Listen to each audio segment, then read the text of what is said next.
The question I got asked is, they're trying to set up a new LinkedIn account and the system won't take their zip code. So I'm going to create a new LinkedIn account and get to the zip code area and see what options we have. So I'm going to join now.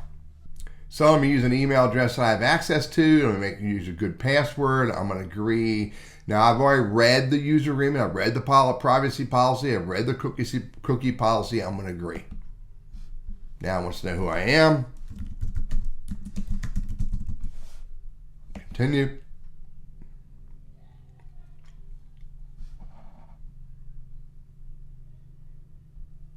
I'm going to verify I'm a human, which is the right way up.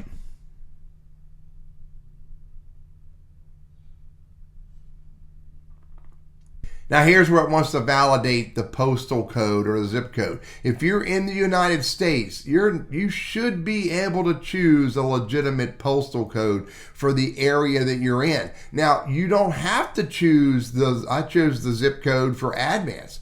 I could have chose the zip code for the Winston-Salem area. That's where I'm at. And better than that, because it wants to know my location, I can choose the area instead of the city.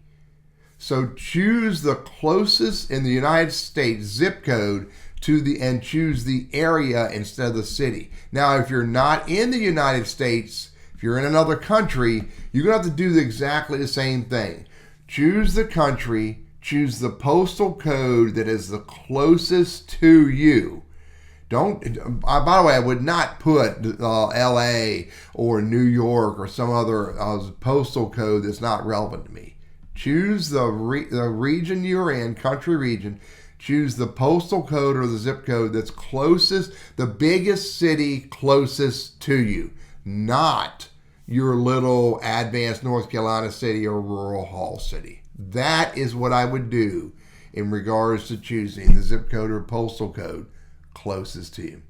Hey, I'm Teddy, your LinkedIn Sales Navigator strategist, trainer, and coach, and I hope these ideas are helpful for you.